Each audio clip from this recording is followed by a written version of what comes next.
My name's Chef John Guinivere, and I'm sharing a recipe with you today that I developed over 20 years ago. I think about 25 years ago when I was working on charter boats in St. Thomas. Down in the Caribbean, conch fritters are very popular, and they're just a fritter with chopped conch and sometimes onion, not much in them. And I started adding things to it and no conch, and sort of came up with this recipe, which I call my Caribbean crab fritters. And I also call it my $25,000 Caribbean crab fritter recipe because a friend once offered me $25,000 for the rights to this recipe, and I didn't sell it to him. But I'm ready to give it away now. And everybody loves this recipe. I mean, everybody. Well over 100,000 people have eaten my crab fritters.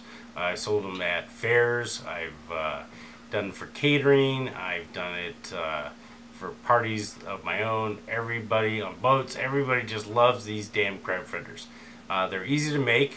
They're great for cooking at home with a party, and they're also great in a restaurant atmosphere. One thing about this recipe is I have to show you how to make it because it could come out differently if you just use ingredients. And the main reason I say that is the texture of the batter has to be just right, or they don't come out quite as good as they should. So seeing how they're made is more important than knowing the amounts. And actually the amounts can change, and you can switch them out if you'd like to. So Eddie, focus in on the bowl, and I will put the recipe together. Okay, so here are the ingredients. You want to put in some red bell pepper. You could of course use orange. I'm not really a fan of green bell peppers, but you could always do green bell peppers. And out of the onions family, I like red onions. So you just need to have some chopped red onions in there. And so we'll just break those apart a little bit. Like I said, the exact amounts does matter. You can use a little bit more, a little bit less. They'll still come out delicious. I like Lewis Kemp crab flakes. You just want to make sure you get good quality ones. Sometimes the quality of these is not all that great. You just want to break them up with your fingers. You could also chop them up if you want to, but I just tend to shred them with my hands. And, now this is a 8-ounce portion, and I'm probably going to put in about 4 or 5 ounces. You could also, if you wanted to do more, do less. But one thing I can tell you is even people who don't like crab seem to like these fritters. And I generally make batter and serve it right away, but you can make the batter and use some of it. Like if you were in a restaurant, you might, not use all of it that night. You might use the rest the next day. And usually you have to add some flour because the water will come out of the bell peppers and onions and the crab and make it a little bit looser. So you need to add some flour and make it a little drier. This is some Cavender's seasoning. I'm a big fan of Cavender's, so I'm going to put a little bit of that in there. Also, I got some garlic salt. So it's going to give it a little bit of a garlic flavor and some more salt. And I like paprika in this recipe because it also gives a nice red color. So some nice paprika in there. And this is self-rising flour. You don't have to use self-rising flour, but when you do, you'll find that your excuse me, your crab fritters are a little bit crunchier and a little bit lighter. So I'm putting the flour in there. That's about 3 cups, I would guess. Like I said, it doesn't matter. The more flour you put in, the farther it goes. And I usually put in just a little bit of water, and I start making my batter. Get the water incorporated in there. But like I said, the texture of your batter is much more important than the amounts of your ingredients, because if it's too wet, they come out rubbery and they're not very good, and if they're too dry, the crab fritters will fall apart in your oil.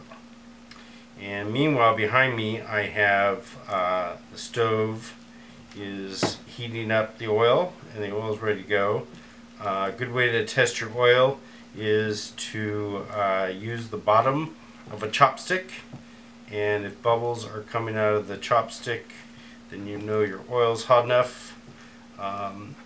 And also how many you put in at a time. If you put a lot in because the ingredients are cold, it's going to bring down the temperature of your oil. But that is the consistency you want. So as you can see, the batter doesn't move much. It certainly doesn't drip. It hangs on to the spoon, which is exactly where we want it. So now I'm going to show you how to fry them up. Okie doke. So I'm going to now start making the fritters, and what you want to do is a nice dollop on your fork, and then you just let them go right into the oil.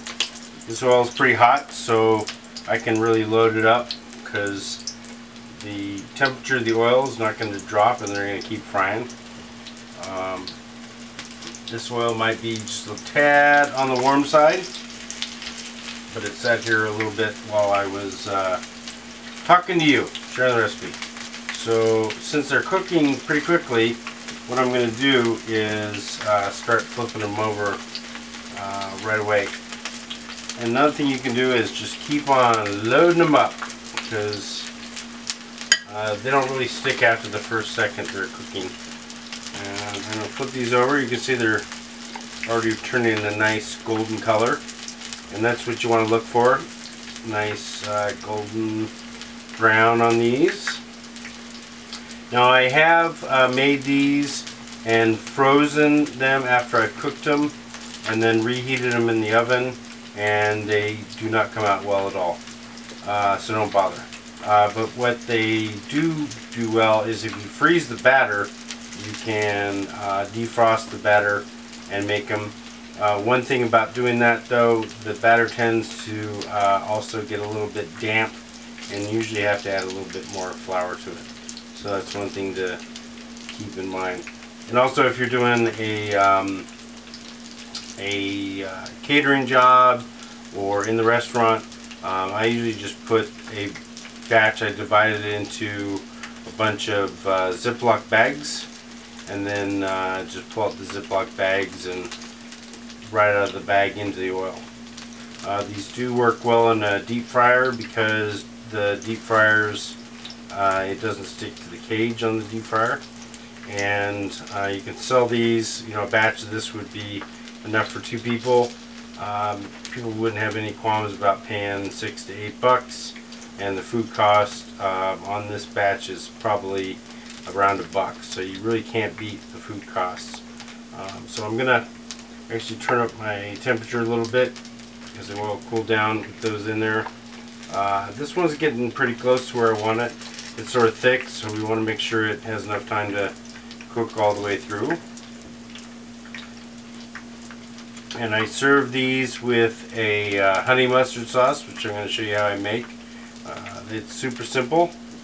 I've tried all sorts of different sauces, and the honey mustard just goes perfectly with these.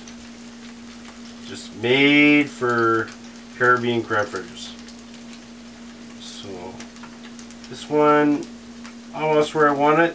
I'm going to turn up the heat just a squidge. And these are smelling great like they always do. They're nice and crunchy. They're moist on the inside. I usually serve these first at a party because they tend to fill people up a little bit, and you don't have to serve as much other food. Keep your own food costs down if you're having a party at your house. Your guests will never know, and your guests will think these are the best thing they had in a long time. So that one's done, and these will be done in about a minute or 2, and then I'll make the mustard sauce. That one's done, nice golden brown.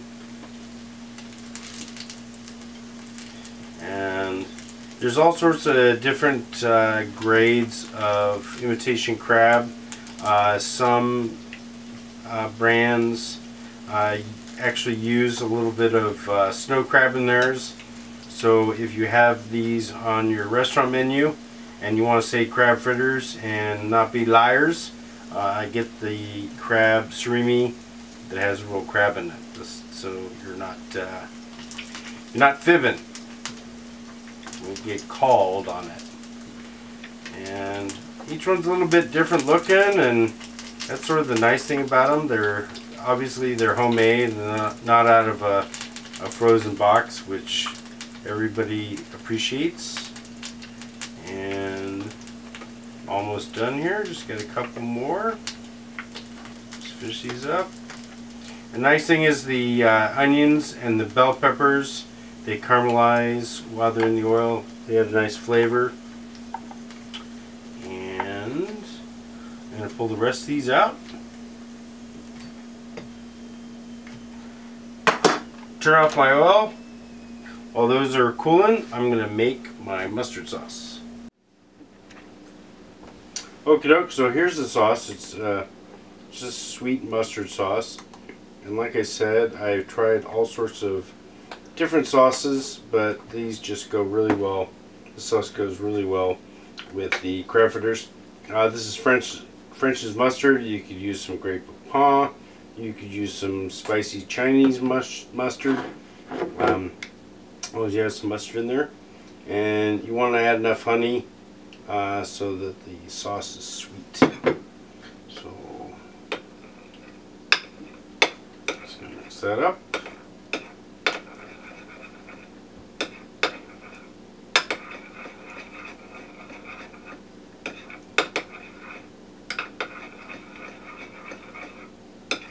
And what you want to do is just taste the sauce and make sure it's got a nice sweetness to it. And if you don't have any honey, you can always use a little powdered sugar. I wouldn't use regular sugar because regular sugar is going to be sort of grainy and crunchy in the sauce, and it's going to seem a little weird. So that's it. Presentation.